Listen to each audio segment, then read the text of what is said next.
should be passed on to the next generation, from generation to the generation. And so just think of David, the experiences that he went through that really showed that Jehovah was backing him. The courage that he had to face Goliath and success in doing that. He knew that Jehovah was backing him in that. And then when he became king, all the situations that he found himself in, he always knew that Jehovah was there to help him. Well, this scripture came up about a month ago in an elders meeting that we had deciding what we should talk about in our local needs part. And we thought about the next generation here in Kitty Hawk. Well, you young ones, you should know about the history of Kitty Hawk. The hand that Jehovah had in establishing a congregation here, and the things that took place, in helping us to do that, and especially highlighting how Jehovah backed our activities. So to do that, what I'm going to do is interview a few friends that have been here in the congregation for many years and were firsthand knew what went on. And so to start, I'd like to give our attention to Bill Hire. We'll invite him up to the stage.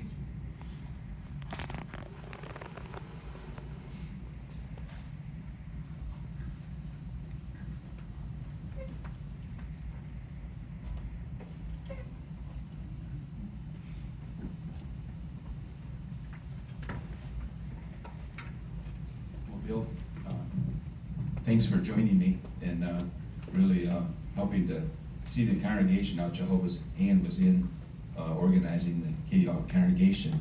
What year did you and your family come to the beach? We came down in the fall of '71 to the winter of '72. Okay, what was the beach like at that time? Desolate. So it was like you were in a remote spot. There was nothing here. I mean, not Yeah. a stoplight. I mean, there was nothing. Yeah. No grocery store, nothing. It was nice when I look at it now. Well, what was it like for spiritual activities? Where did you go for the Kingdom Walk? We had to go to Elizabeth City. Wow. So, yeah, we went to Elizabeth City every Thursday and Sunday. Okay. And of course, back then we had the congregation Bible study. And where did you go for that? To Grand, in Idaho. Okay. Sister Corbell's house. Okay. All right. So there was a small group of brothers and sisters there in Grandy, and you met there. What happened?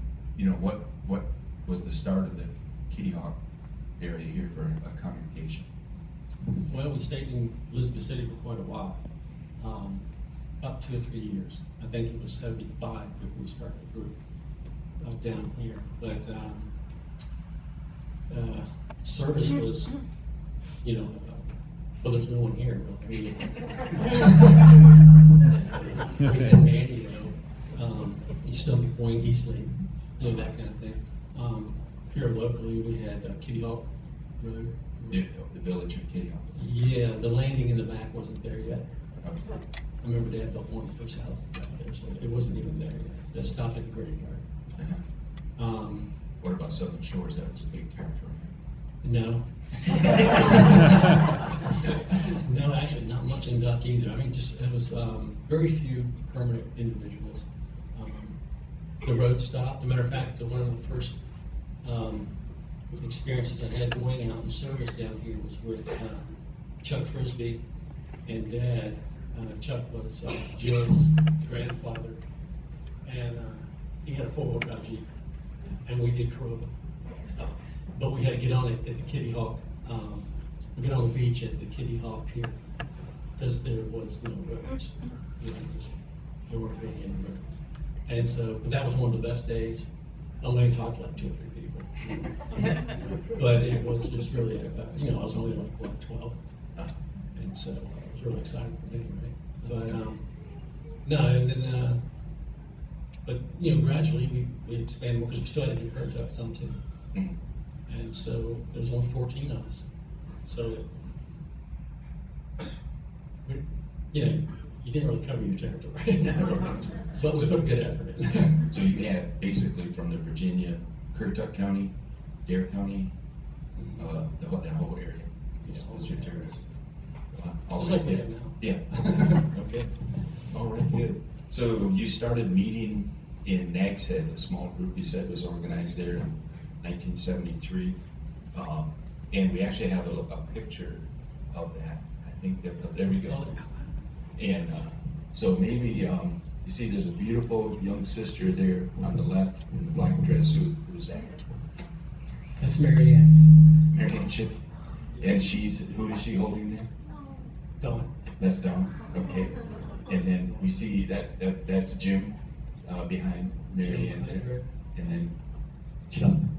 that's Chuck Frisbee, that's Joe Block's grandfather, right? And then way in the back there, That's my dad. your dad, that's Yeah. Big Bill.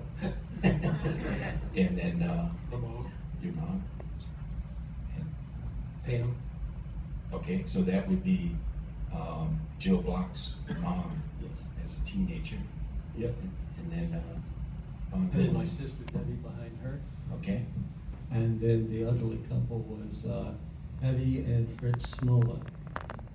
And they came down, they were friends of Chuck's in Ohio, I believe. They came down to help out. okay.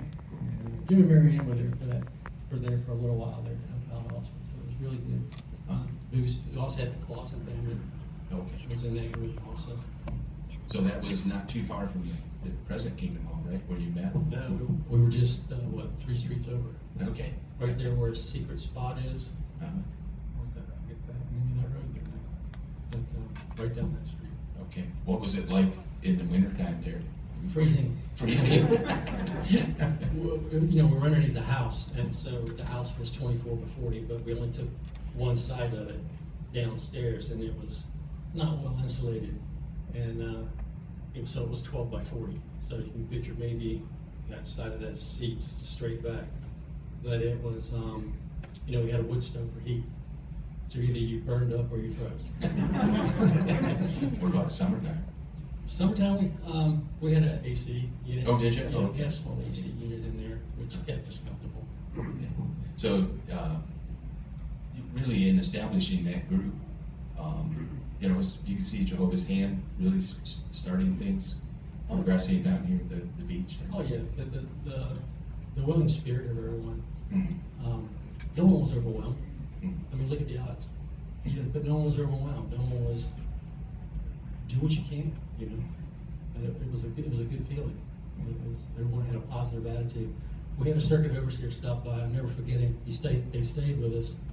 And he sat down with each individual family and explained the pros and cons of it. You know, you're gonna have some challenges and stuff, but he was so kind, so loving, and so encouraging.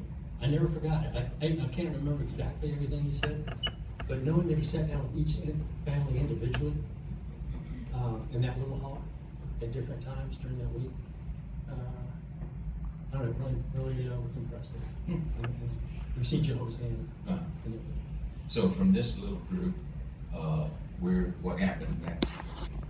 I mean, did it expand here, or was it redirected in another direction? We went in another direction. Yeah, it went up to Grandy. Okay. Yeah, the brothers thought that Grandy would be a more suitable area. Mm. Thought more interest might come in, I think, in Grandy. Okay. And I don't think it quite worked out that way, but Joe's blessing was with that too.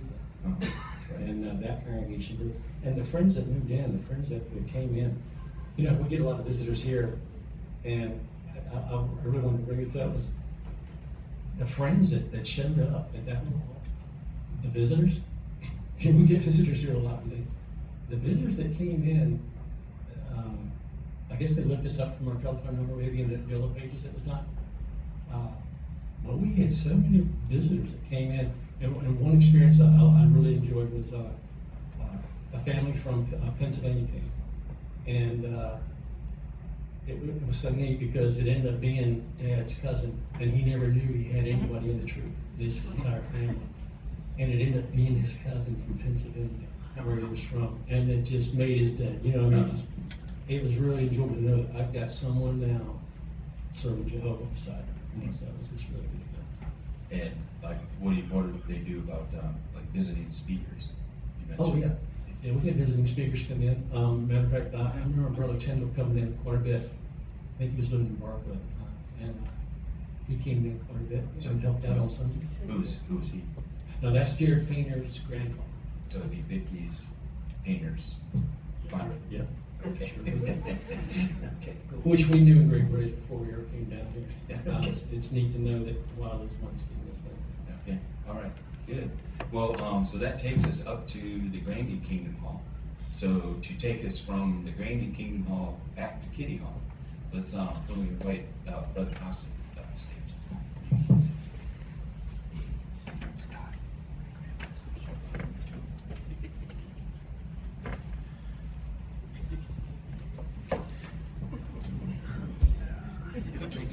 Thanks for joining us, Mike. So, This is awesome. so you remember, what year did you move to the beach? So Sheila and I left Washington Farms the last day of '80, so we moved here about February '81. Okay, It's about that, and that's when Billy and everybody was meeting in Granby. right. And we moved into Manatee, Oh, okay, where Sheila and I settled down, only for a short period of time. okay. And, what was, you know, more of the, you say the next generation is kind of moving in, there was sort of a building boom I and then think, I think Stevie was in the water. In the water. We had a lot of couples move here for in a few years, and every one of us had kids. And some of them are grown now, and they have kids, but, like as Billy mentioned earlier, everything was going, we were all meeting in Grandy, but it got to the point where we were busting at the seams. We had our young families that were traveling up there, their kids, then the old timers in Grandy. So there was a lot happening. So even the circuit overseer mentioned that, you know, it might be a good idea to form a congregation down here on the Outer Banks. So, we headed toward that, and I believe it was either late '87 or January, February '88 that we actually were legally established as a Kitty Hawk congregation. okay, and where did we meet then? We were still, had some of our meetings in Grandy, but by then we're meeting at the movie theater here on the Beach Road. The man that owned it allowed us to meet there on Sundays free of charge, as long as we cleaned it up. You mentioned that we had to get there early to clean? Yes. Why is that? For the popcorn, the M&Ms from the previous movie. Actually, it was pretty easy to clean because the kids did a really good job. And that went on for a little while. And then, of course, our midweek meeting, we'd meet up in Grandy, and then the weekend meetings down here. But that's when we decided we really needed to pray hard and make a move to do something better than meeting in the movie theater. Okay, so what was the next step from there? So what happened was, a bunch of us brothers got together and we figured out we could probably purchase something, and be able to afford, you know, to make the payments. We were all in construction. I worked with Billy and his dad for a while until they got tired of me. But we decided, so we bought the little place on Carolinian Circle, just up the street here, which is right behind Mike Kelly's restaurant, Kelly's. So we bought that place, which was in Nags Head. However, we were called the Kitty Hawk congregation. I know a lot of friends, every summer they come, they say, how come you guys are called Kitty Hawk when you're in Nags Head? Well, that was because when we established the congregation and filled out the paperwork, we put on there, on the congregation, Outer Banks.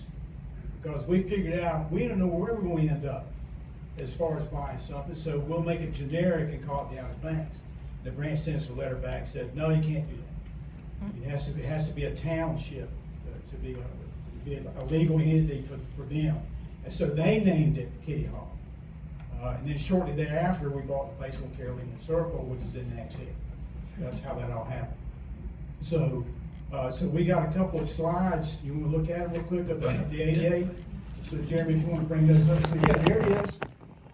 That's the old building on 116 West Carolinian, and that's the way it looked.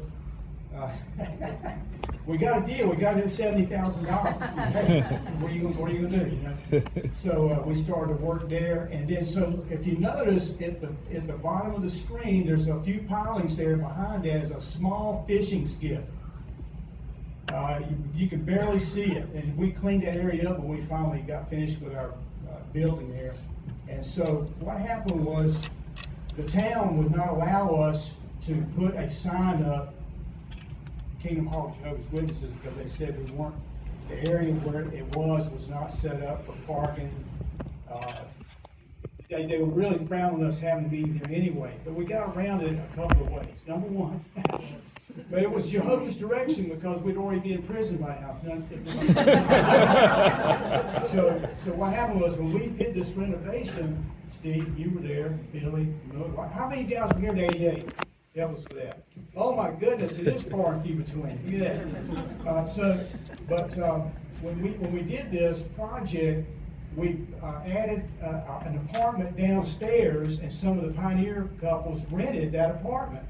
Well, you know, when you rent a house, you have the ability to invite people over at your leisure and have get-togethers, correct? And so the body of the men that ran the town knew that, and they let us do that. They didn't like it, but they allowed it. But So we had a big living room upstairs, right? Yes, we did. Yeah, so go ahead, Jeremy, with a picture. I'm glad you mentioned that. So there we kind of added on the north side of that, and make it a little bit bigger upstairs. Go ahead, Jeremy, next slide. That's some of the sisters, and you guys can recognize some of these in here. We added a few beams here and there to help carry the weight upstairs. Next slide. And these two guys, one of them's in here tonight. But that's Tyler and Jim Shipley put in a beam for us. And we couldn't really decide who would win out. Would it be the beam or would it be the guy? Back and forth. But a lot of work on that. Next slide there, Jeremy. Okay, there it is. So that's upstairs. So you go up to the second floor, and a few friends that were here, that's where we had the auditorium. So when we finally got it complete, obviously no dedication because we weren't legal, hurt the town. We started out with drywall buckets and 2x12s for our benches, if you guys remember them. So that's how we met. And it didn't take long, Steve, to fill that up. The only thing that we figured out to get around the sign deal, and you friends, some of you friends that remember this, is that slide you saw a while ago with the boat. Every boat has a name. So one of our sisters, and here's the boat. This is what's left of it. But this is the sign that was painted on the side of the boat. And it was a little skiff, a little flat bottom skiff rowboat that was just, if you touched it, it would fall apart. It was just so rotten. But the sister managed to paint the sign, and we bolted that to the side of the boat. And that became the boathouse. And so every tourist found this sign on West Carolinian, and never had a problem making the meetings in the summertime or whenever. So this is the story of the sign and how that all happened. But what about the seating in there? Where did we get the chair? Yeah, unbelievable. So we were low on funds. We had a congregation donate their chairs because they were getting new chairs. Remember that, Billy? Over in East City, I believe it was. And so they donated all their chairs, and then we got them, and we built new armrests and fixed them up, and we used those in the Kingdom Hall. We had other congregations literally write a check and donate cash to us to help support building and working on the Kingdom Hall. One congregation that's about 100 miles from here donated $7,000 right out of their account. So we could see Jehovah's direction. And back then, that was a lot of money. Yes, it was. All right, well, let's take it up to about, was it 1994? 95. 95. Okay, so we were busting at the seams. The town was really encouraging us to move on to another location. And so we had an acquaintance here on the beach that had been here since like 1959. He owned a lot of property. He owned the restaurant by George, which is gone now. He owned the Esplanade Colonnade that was on the beach road. You friends remember that? It looked like a Spanish stucco building with shops in it. He also owned this property. So he knew that we were looking, so he called me one night. It was right before the meeting, and wanted to know if we were interested in buying this property. So that's how that started. But the brothers had come together, and we decided we can only spend so much money. And so initially, he threw it out there. What we didn't know is he was getting ready to go under. He owned a lot of property, and the bank was calling in all his debts. So when he gave us the number that had been assessed, which at that time was $165,000, we couldn't do it. We just told him no. We just weren't going to be able to handle it. So a week or so goes by, and he really wanted us to have it because he had already lost. If you remember the Ark over here, diagonally from y'all, that used to be the car museum, which he owned that. And so one of the reverends in the area here purchased that. And he was doing everything he could to keep that person from buying any more of his land. So what happened is he allowed, or rather the bank diverted some of the debt of this property onto another property that he owned. So we were able to get this for $110,000. And that's how it all came about.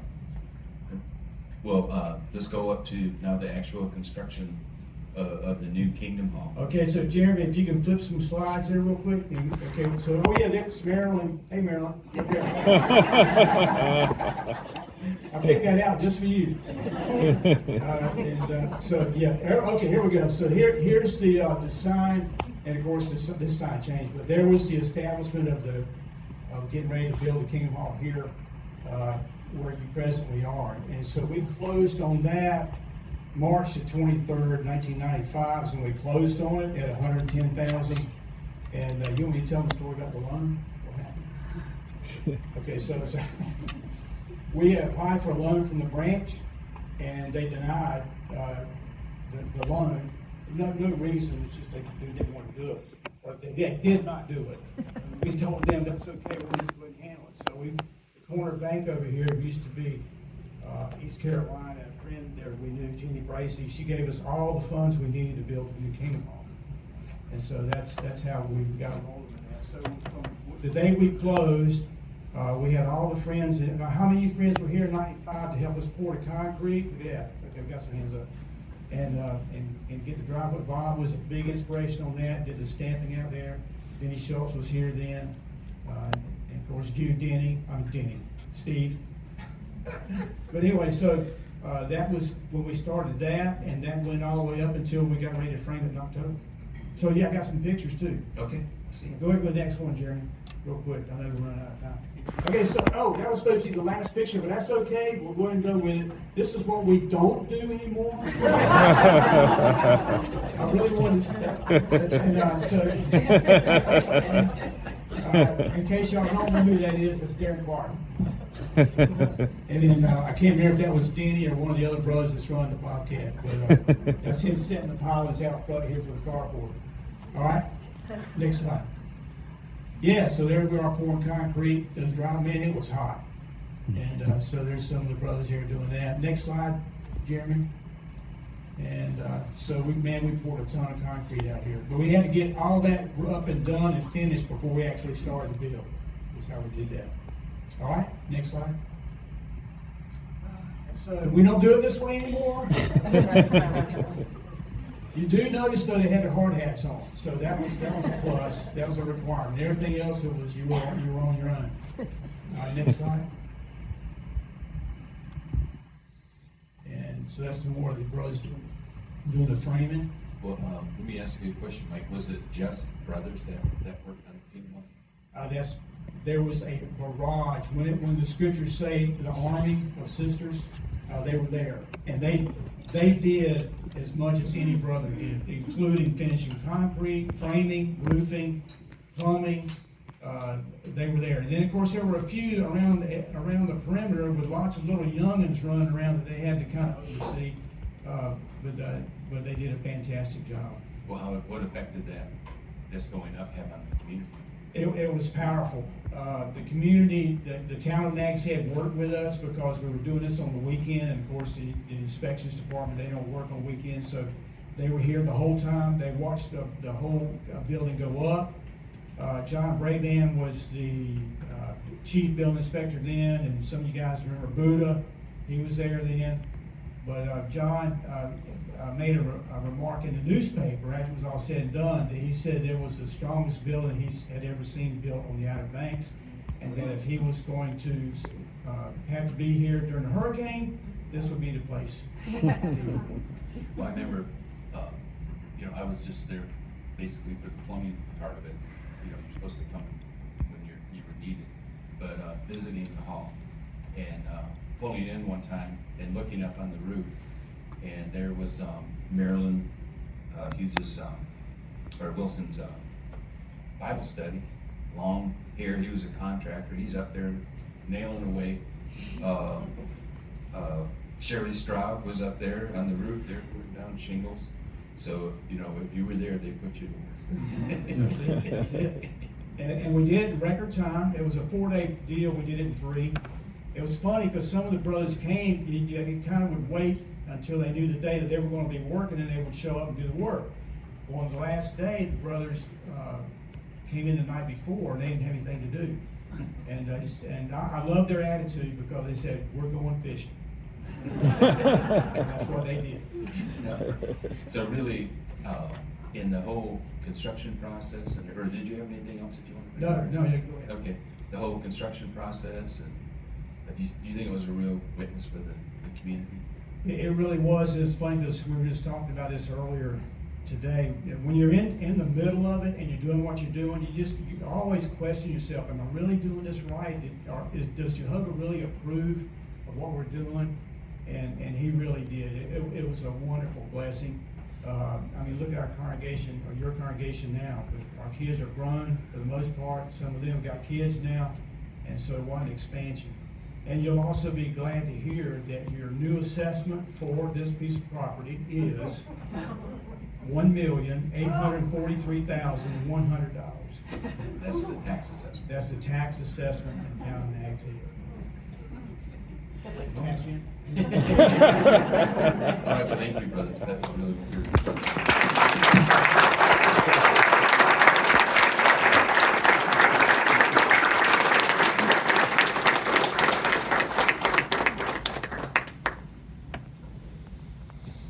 So there you have it, the next generation. Or you can pass those stories on to your children and to the next generation of how Jehovah really did bless the brothers' efforts, all of our efforts there to support that work here in establishing the congregation in Nags Head that's called the Kitty Hawk Congregation. And really want to thank all you friends for doing that. Let's give our attention now to Brother Lee.